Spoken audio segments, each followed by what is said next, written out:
Coucou, bonsoir, bienvenue sur Agora Côte d'Azur pour l'oreille qui gratte. L'oreille qui gratte, c'est votre rendez-vous avec le rock indépendant, le rock local et les autoproductions. Une émission que vous retrouvez le samedi entre 20h et 21h. Pour nous accompagner derrière les manettes comme tous les samedis, c'est Nancy Zautier. Bonsoir Nancy, merci d'être avec nous. Nous recevons ce soir le groupe Soleil Noir. Bonsoir les garçons. Bonsoir Simon. Bonsoir Paul, bonsoir Pierre. Merci, c'est la deuxième fois qu'on vous reçoit à l'oreille qui gratte et c'est la deuxième fois qu'on vous prévient à la dernière minute et c'est la deuxième fois que vous acceptez à la dernière minute. Donc on va essayer de ne pas faire ça à l'arrache la prochaine fois. Et on vous remercie vraiment d'être toujours présent comme ça pour nous remplacer, pour nous dépanner.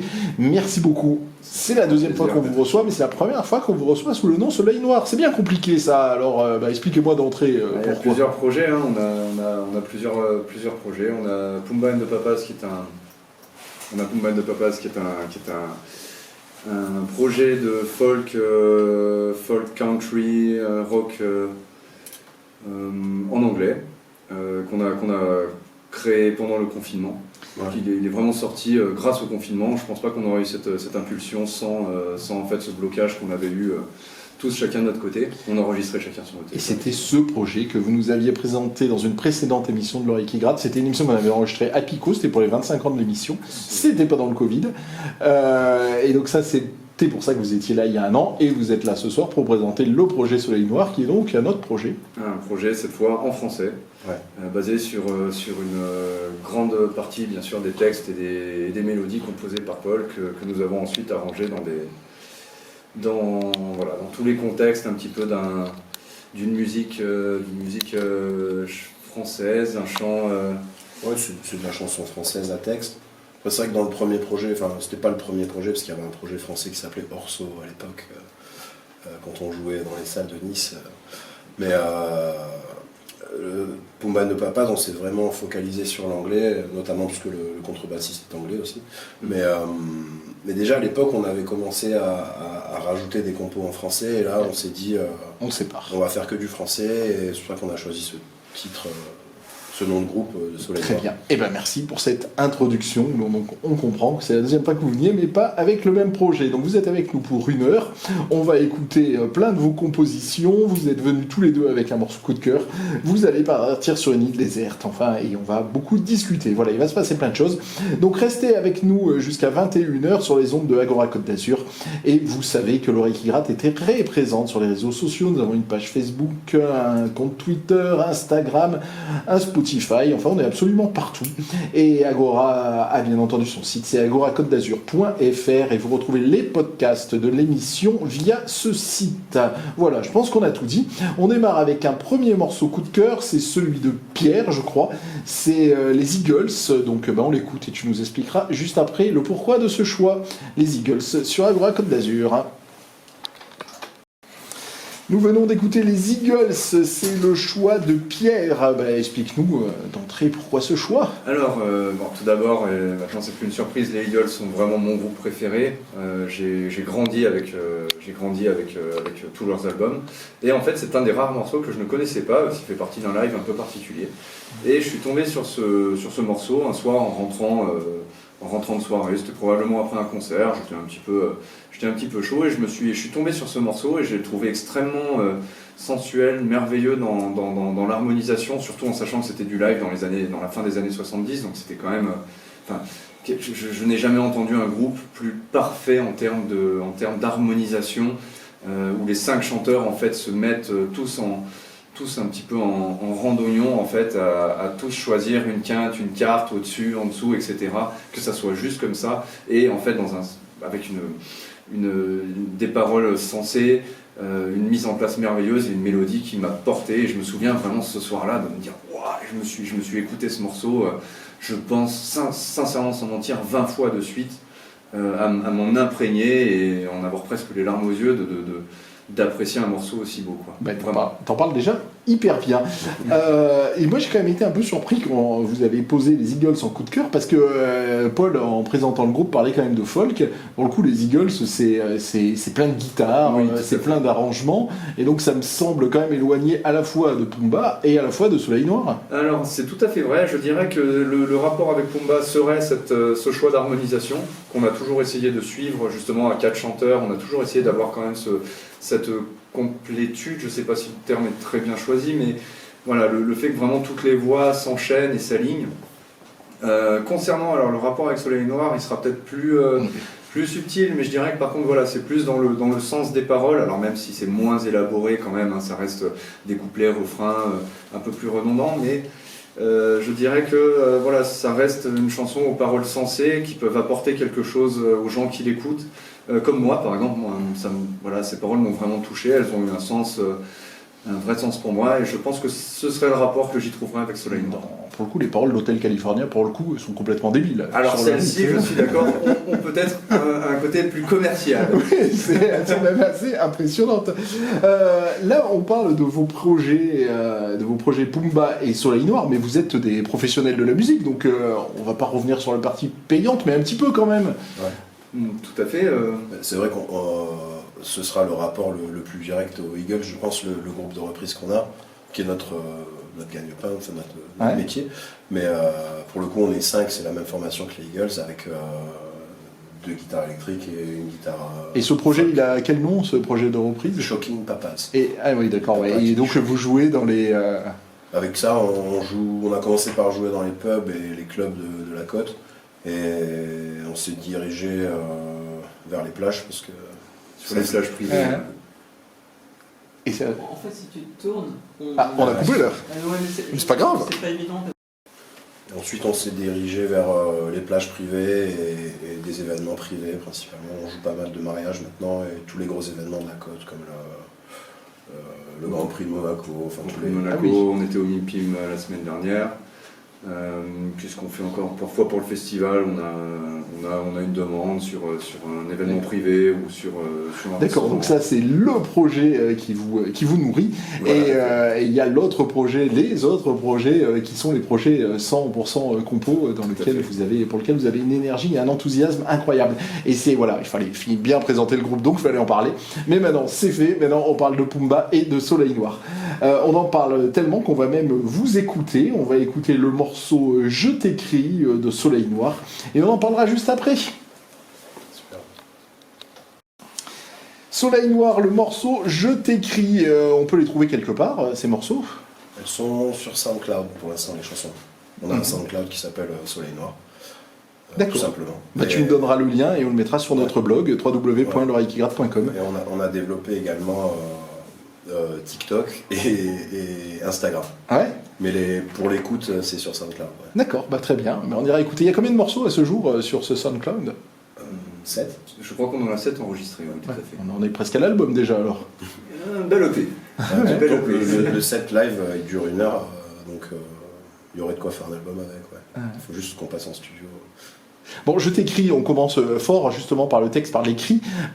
Paul, puisque tu es déjà venu à l'oreille qui gratte, on se connaît un peu, je sais que par ailleurs tu es écrivain. C'est toi qui t'y colles à chaque fois sur les textes? Ouais.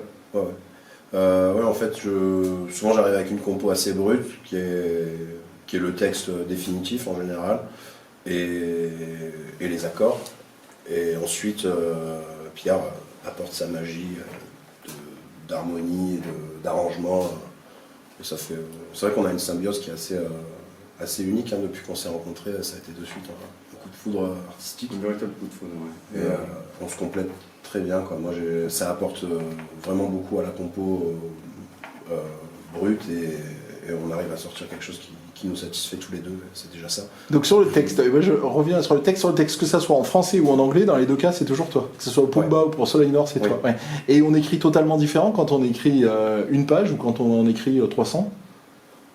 Oui. Entre une chanson et un roman. Je pense que l'écriture de chanson c'est vraiment ou de poème, parce que ça s'en rapproche. Pareil. C'est vraiment complexe dans le sens où on a une contrainte de forme et de taille, quoi. Donc on est obligé d'exprimer une idée, on est obligé de choisir vraiment les mots les plus précis, et c'est pas c'est un bon exercice à faire dans le roman aussi, puisque sinon on remplit des pages pour rien. Mais disons que c'est vraiment un exercice de... Le roman a la complexité du fait que c'est vraiment un exercice de longue haleine, d'avoir en tête tout un roman, d'avoir tous les personnages en soi et de les maîtriser quelque part. Mais la chanson, c'est plus un sprint, quoi. Je t'écris, donc je vous ai vu en concert à Traverse avec le projet Soleil Noir.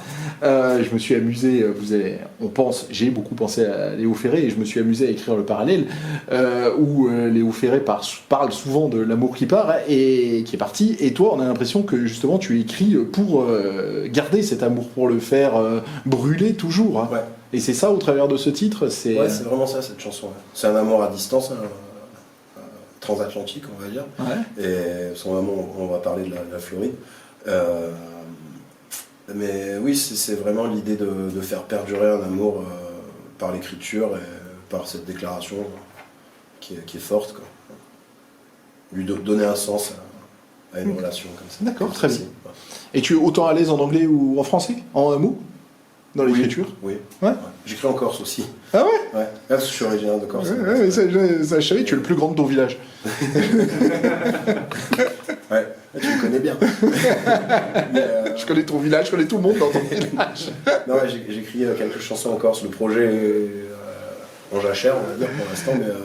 Mais disons, ouais, l'anglais et le français, vraiment, j'écris... T'es aussi à l'aise dans les deux cas? Je pense. Après, on n'écrit pas les mêmes choses. Je pense que le français reste quand même ma langue première et je serai plus précis. Mais j'écris avec autant de facilité dans les deux. D'accord. Allez, on va écouter un deuxième morceau afin que rien ne change. Bah oui, c'est toujours conserver l'amour, comme quoi on est dans le thème. Soleil Noir que nous recevons ce soir sur Agora Côte d'Azur pour l'oreille qui gratte.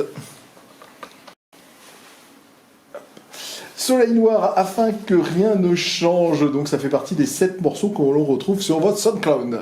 D'accord. Et le lien sera sur notre blog www.l'oreillequigratte.com. Tu nous as dit que tu allais nous parler de la Floride. Bah, parle-nous de la Floride. Qu'est-ce que tu veux nous dire sur la Floride? Je suis jamais allé. Ah d'accord. Non, c'était... la personne qui a inspiré cette chanson est originaire de là-bas. D'accord. Mais on s'est connus à Rome, donc ça n'a rien à voir. On s'était connus à Rome. Mais ça peut être l'idée d'un jour aller en Floride, pourquoi pas. La chanson, c'est un peu extrapolé d'un petit rien.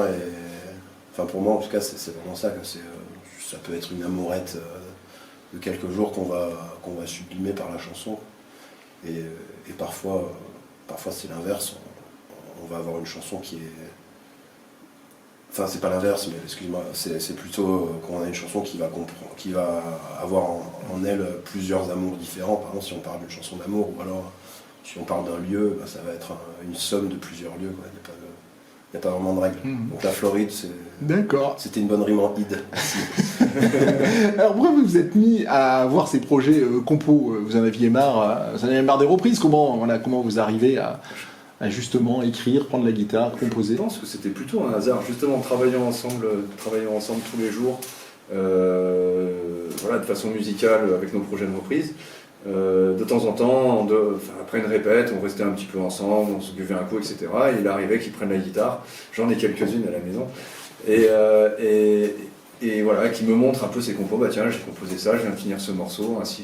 Et là, waouh, c'est magnifique, il faut faire quelque chose avec ça. Et en fait, c'est un petit peu comme ça qu'est venu ce projet. C'était un petit peu comme ça d'ailleurs que Pumba and the Papas, plus ou moins, s'était mis en place avant le confinement. Et Soleil Noir, quand vraiment Paul a commencé à nous présenter ces morceaux-là, j'ai fait waouh, il faut faire quelque chose. Et si jamais je peux aider à rendre ça encore plus beau, je le ferai, quoi. Tu les as en toi depuis longtemps ces morceaux, Paul? Oui, il y en a qui sont très vieux. Il y a certaines chansons qui ont 10 ans.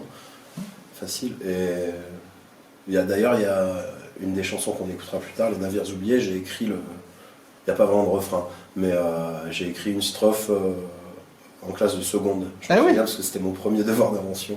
D'accord. Et j'ai recyclé en quelque sorte. Mais avant que Pierre te dise mais ces trésors cachés, il faut les mettre au grand jour, t'avais jamais eu cette idée-là? Si, j'avais eu un projet de compo qui mêlait l'anglais et le français, qui s'appelait Orso, mais il était... Disons qu'on n'était pas dans une démarche professionnel, on va dire, que ce soit au niveau du projet, mais aussi au niveau des personnes qui le composaient, parce que c'est que des personnes qui avaient des jobs le reste de la semaine, et c'était compliqué d'y consacrer du temps. C'est vrai que l'intérêt de Pierre et du reste du groupe, c'est qu'on a tout notre temps en journée, vu qu'on joue le soir en général,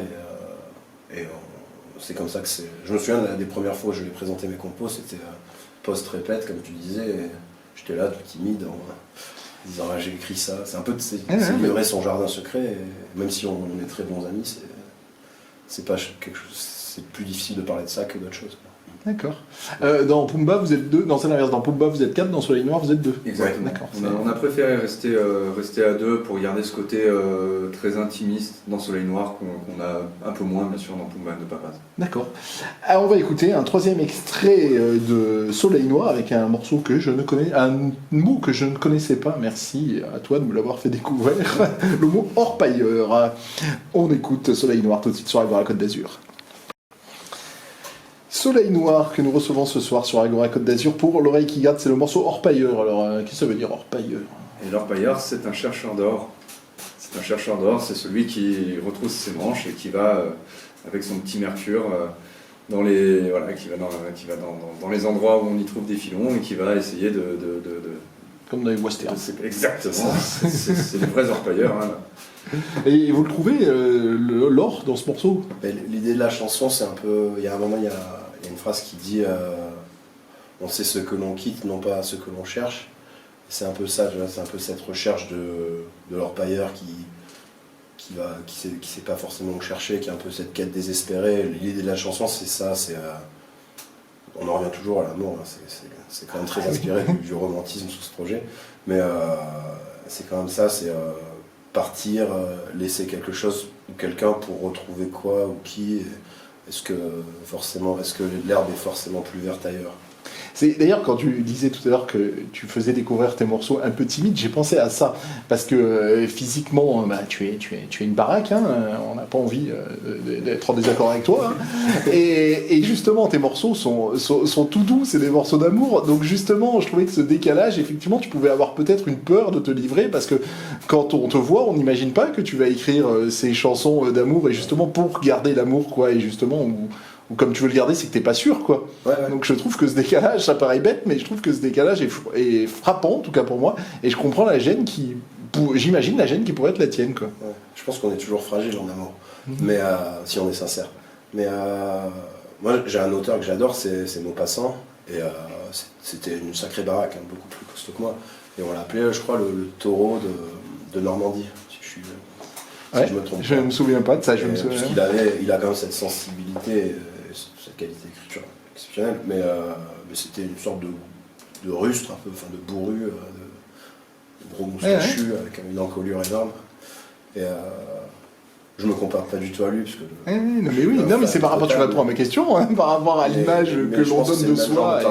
Et tu disais que dans un roman, justement, parce que tu as donc édité 2 romans à ce jour, tu savais où tu allais, que tu avais en tête les personnages, que tu avais ta construction. Dans une chanson, tu sais déjà où tu veux aller, ou c'est justement là l'inverse sur le poème qui t'amène où il a envie de t'amener?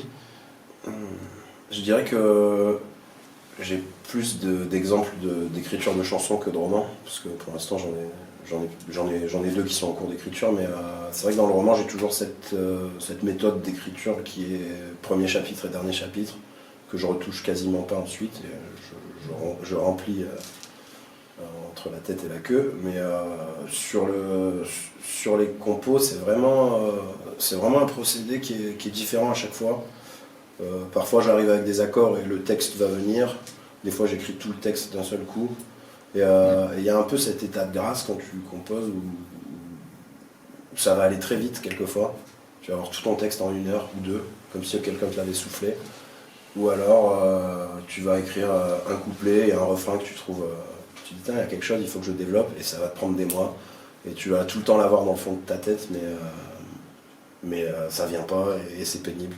Et sur, parce que moi je parle pas anglais, sur le projet Pumba, c'est les mêmes thèmes justement, là aussi c'est des chansons d'amour, ou justement comme tu es un peu caché, tu dis d'autres choses? Je pense que c'est plus des thèmes sur la nature.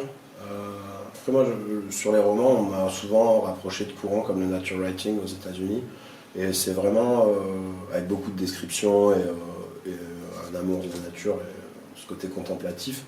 Et je pense que Pumba ne Papas, c'est vraiment C'est évident. c'est vraiment le thème principal, c'est la nature. D'accord. Bon, on va revenir à la musique avec le morceau Les eaux du fleuve, Soleil Noir, que l'on reçoit ce soir sur Agora Côte d'Azur pour l'oreille qui gratte.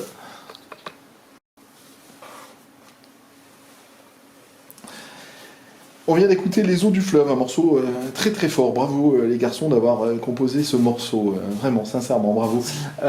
Toi, Pierre, qui est derrière, tu es aussi à l'aise quand il chante en anglais ou il chante en français? Oh, complètement, oui, je dirais que le plus difficile, si je devais comparer les deux cas, c'est qu'en français, les textes sont plus soutenus, sont plus élaborés. C'est vrai que bon, il y a un effort peut-être de mémoire un petit peu plus sérieux à faire. Mais non, pour moi, c'est fluide. On joue ensemble depuis 5 ans, quasiment tous les jours. Et maintenant, on se connaît musicalement et vocalement. C'est des projets qui sont, pour le coup, je trouve vraiment différents. De par, je pense, la musicalité de l'anglais et le fait qu'en français, pour le coup, on veut dire quelque chose. Je trouve ça même fou à quel point ils sont pas semblables. C'est ce que tu disais. Paul, en ouverture, où tu parlais de folk et tu parles de chansons françaises de l'autre côté. Et moi, j'explique ça que sur le fait que le français a une autre consonance, quoi. Tout à fait, je pense d'ailleurs, excuse-moi, mais par rapport au projet d'Orso, tu parlais un peu de la non-cohésion peut-être du groupe à cette époque, mais je pense aussi que l'âme, si tu veux, du projet, en faisant de l'anglais et du français en même temps, c'est difficile de trouver une identité qui pourra plus toucher et qui pourra plus parler à tout le monde. C'est vrai que le fait de faire uniquement du français et uniquement de l'anglais, et de scinder vraiment les deux projets, pour nous, je pense que c'est vraiment essentiel et même vital pour les deux projets en eux. Et vous êtes rencontrés quand tous les deux? C'était, je dirais, début 2019, ou peut-être fin 2018, mi-2018, quelque chose comme ça. En 2018. Oui, c'était en 2018. Ouais. Et je me souviens, on jouait tous les deux dans un bar du Dionys qui s'appelle le Paddy's. Et un jour, je viens en tant que simple client et je vois Paul avec sa guitare en train de s'installer pour jouer et qui avait cassé une corde et qui n'avait pas de corde en chance. Enfin oui, voilà, 3 cordes en chance, donc impossible de jouer avec 3 cordes en moins sur une guitare. J'ai fait un appel au micro en disant si quelqu'un peut Ah, c'est comme ça? C'est véritablement comme Génial, ça. l'histoire, Et hein. du coup, j'habitais à l'époque 80 mètres. Et donc, je lui ai dit, bah, c'est bon, moi je suis musicien, j'ai des cordes chez moi, je vais t'en chercher. Je lui ai ramené un jeu et c'est comme ça qu'on s'est rencontrés. Là, j'avais pris ton numéro en me disant je te paierai une bière à l'occasion pour te remercier. Et je l'avais enregistré à Pierre, corde de guitare. C'est resté comme ça pendant des années. Et les deux autres de Pumba? Les deux autres de Pumba, Erwan et Abe. Abe, en fait, a rejoint le projet de reprise Shocking Papas. Ouais, d'accord. Je dirais aux alentours de 2017, probablement. Donc le projet n'était même pas encore réellement professionnel. Non, c'est pas si. Il est arrivé. Ouais, c'est vrai que tu es arrivé en 2019. Je pense Abe, c'est 2021. Hein, Je parlais d'Erwan. Ah, Erwan, excuse-moi. Mettez-vous d'accord. Erwan, le guitariste, a rejoint le projet Shocking Papas aux alentours de 2017, je dirais, par là. Et Abe, non, on le connaissait vraiment, c'était un grand musicien du Parce que vous vous rencontrez en 2018, vous. Ouais, si j'ai suivi ce que vous avez, donc il est arrivé avant. Tout à fait. En fait, j'ai proposé, on a proposé le groupe, on a proposé à Paul de nous rejoindre et d'être le 5e membre en fait du groupe.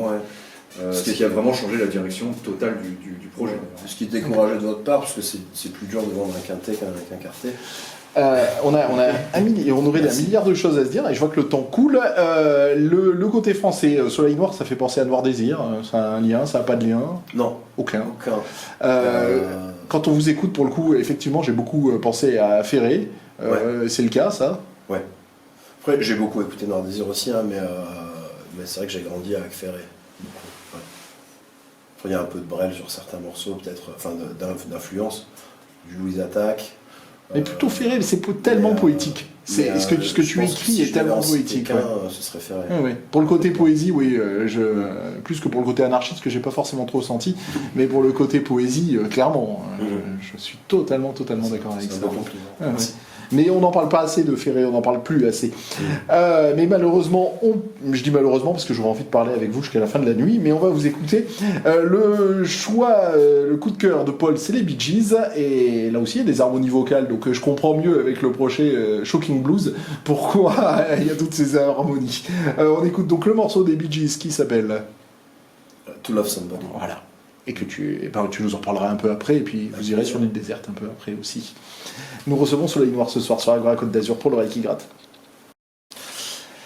Pourquoi ce choix, Paul ? C'est mon coup de cœur du moment. C'est pas un groupe que je connaissais jusqu'à récemment. Et j'ai découvert cette chanson, enfin que tout le monde connaît au final, mais c'est l'histoire qui est derrière. C'était une commande de Otis Redding. Donc ils ont écrit cette chanson et malheureusement Otis Redding est mort 3 mois plus tard. Il devait d'ailleurs jouer avec les Doors, qui est mon groupe préféré, on va y revenir ensuite. Et donc Otis Redding l'a jamais chanté. Il l'a jamais chanté, mais par contre elle a été reprise par plus de 200 artistes connus, genre Aretha Franklin, Janis Joplin, Tom Jones, Bonnie Tyler, enfin vraiment des artistes de tout horizon. Et du coup, c'est vrai que c'est un très très bon morceau. C'est incroyablement mélodieux. C'est incroyablement mélodieux, les Bee Gees, ça je suis bien d'accord avec toi. On n'a pas assez parlé de ta casquette d'écrivain. Là sur la table, il y a un de tes 2 bouquins, je pense que c'est La Fuite. Moi je suis toujours admiratif des écrivains parce que c'est tellement solitaire de pouvoir écrire comme ça pendant des heures et des heures. Voilà, je vous admire. Et donc toi, tu as 2 bouquins à ton actif, donc parle-nous un peu de cette casquette-là. En fait, ça a commencé en 2015. La Fuite, c'est mon premier roman qui est sorti en 2017. Mais en 2015, j'avais participé à un concours de nouvelles, à l'occasion duquel j'ai réduit ce roman à 40 pages pour pouvoir être dans la taille maximale de la nouvelle à proposer. Et j'ai eu le prix du jeune écrivain en 2015. C'est là que j'ai rencontré mon éditeur, Bûcher-Chastel. Et du coup, premier roman qui sort en 2017, qui a plutôt bien marché, et second roman qui est sorti en 2020, une semaine exactement avant le confinement. Ça a un peu coupé l'herbe sous le pied du roman, mais il y en a un troisième qui arrive très bientôt, qui est quasiment fini. Enfin, j'en ai écrit 2 en parallèle. Tu parlais du thème de la nature tout à l'heure, je crois que c'est ce que tu nous disais. Ouais. L'autre, c'est un polar. Ouais. C'est donc des thèmes pour le coup totalement différents dans les 2 cas. Ouais, c'est très très différent aussi au niveau du style d'écriture, je pense. J'avais pas envie d'entrer dans un personnage. Le premier roman est un langage assez soutenu et je pense qu'il est beaucoup influencé par mes lectures, qui sont tous les auteurs du 19e, pour faire court. Mais et dans le second, ça va aussi avec le personnage, parce que le polar, c'est un thriller, on va dire, qui est inspiré d'une histoire vraie, qui est un de nos amis communs avec Pierre, qui est un ami anglais qui était en Nouvelle-Zélande et qui s'est retrouvé en colocation avec un meurtrier, enfin un psychopathe. Ah bah. Et Justin qui est le narrateur. Et donc notre ami que j'ai interviewé, en fait l'intérêt de cette approche d'écriture, c'est que j'ai fait des interviews de la personne réelle qui avait fait face à cette histoire, et à côté j'avais toute la documentation sur internet, et aussi même ils avaient fait une sorte de faites entrer l'accusé mais néo-zélandais, c'était une affaire qui était très médiatisée. Et du coup c'était l'écriture du doute. Mon point de vue, c'était d'avoir plusieurs narrateurs qui approchaient la même histoire, parfois qui racontaient la même soirée, mais avec un point de vue différent. C'est génial. L'idée, je les ai pas lus tes bouquins d'ailleurs, il va falloir que je les lise, merci. Il va falloir que je les lise parce que j'aime beaucoup cette idée. Mais quand est-ce que tu dors toi? Parce que 3 projets musicaux, je sais que tu es jeune papa, j'imagine que tu fais du sport vu ton physique. Tu écris, non sérieux, comment on fait rentrer tout ça quoi? Ah, c'est compliqué. Ouais. Mais on y arrive. Ouais, on y arrive. Enfin, malheureusement, ça va pas aussi vite qu'on voudrait, c'est comme tout.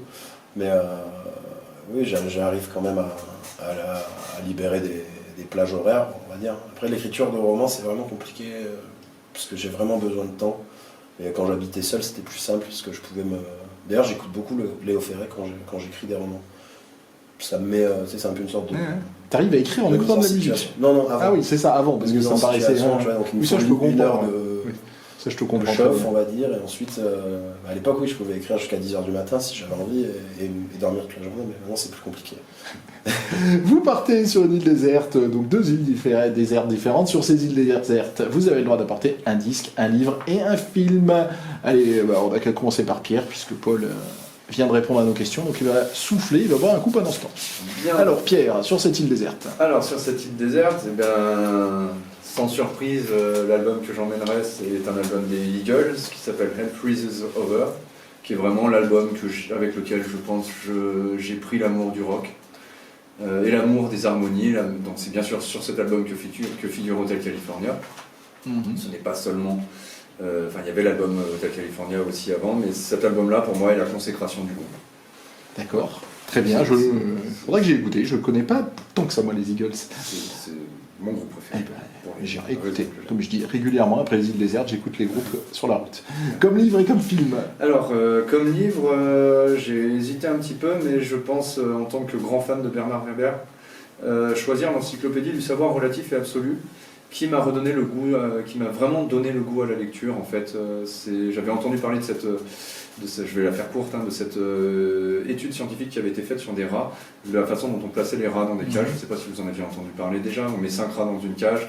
Il y a tout un système en fait pyramidal qui se met en place. Il y en a un qui en commande 2, il y en a un qui est indépendant et un qui ramasse les miettes. Et en fait, quand on prend tous les chefs de 5 cages, qu'on les met ensemble, le même schéma se reproduit, etc., etc. Enfin voilà. D'accord. Tout ce savoir qui est contenu dans cette petite encyclopédie, qui est très facile à lire. C'est une page, voilà, on peut lire 2 pages dans la soirée et puis aller s'endormir. Il n'y a pas d'histoire, etc. Il y a le film Mon oncle d'Amérique, je ne sais pas si vous vous en souvenez, qui est un peu sur ce thème-là. Il faudra regarder un film français des années 70. C'est sur le même thème. On en arrive au film. Et au film, bien entendu, moi qui aime les voyages, qui aime l'aventure et la mer, et qui suis moi-même, je pense, un petit peu pirate dans l'âme, je dirais que mon film préféré est Master et Commander. C'est un film qui parle d'un général anglais sur son navire et qui combat un bateau français, l'Acquéron, qui a été envoyé par Napoléon. Donc c'est assez anti-français, pour être très honnête.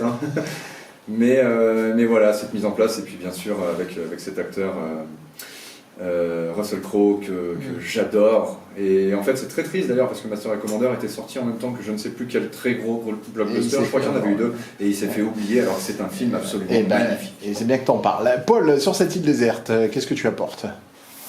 Alors c'était un choix difficile pour l'album, mais j'ai pris le premier album des Doors, l'album éponyme, qui j'ai vraiment grandi avec la musique de mon père. C'est pour ça qu'avec le groupe de reprise on fait beaucoup de classique rock. Effectivement, tu avais évoqué les Doors tout à l'heure dans l'interview. Il est extraordinaire cet album. C'est un album très complet et qui a la force des premiers albums aussi. Bravo. Livre et film? Alors livre, j'ai choisi Les Filles du Feu, un un recueil de Gérard de Nerval. Et parce que c'est un roman qui est assez imbuvable à lire. Je me suis dit que sur une île déserte, c'était chouette d'avoir quelque chose. Et c'est un roman que j'amène partout avec moi en fait, qui est annoté de tous les côtés, qui part en lambeaux. Mais c'est vrai que je l'amène partout parce que c'est un livre que j'ai tellement lu et relu, et du coup j'arrive à le prendre à n'importe quelle page et à savoir où je suis, et c'est un peu comme une promenade. Et c'est aussi on parlait tout à l'heure du nom de Soleil Noir, et c'est une référence directe à Gérard de Nerval. Ok, d'accord, très bien. Et comme film, malheureusement on est pris par le temps, donc... Et comme film, j'ai choisi Au milieu coule une rivière, qui est un super film selon moi, et un super roman qui fait partie du nature writing dont on parlait aussi. Donc, tout coïncide. Et Or Antenne, tu nous avais parlé de ton plaisir de l'eau et de la pêche, et voilà, il y a encore des milliards de choses qu'on pourrait dire sur toi. Mais on déborde, donc on se quitte là-dessus. Les garçons, merci d'être venus, de vous avoir fait découvrir votre univers. J'espère vous revoir en concert billet très vite. Merci Nancy de nous avoir accompagnés derrière les manettes durant toute cette heure. Bye bye, bonne soirée. Merci pour votre accueil.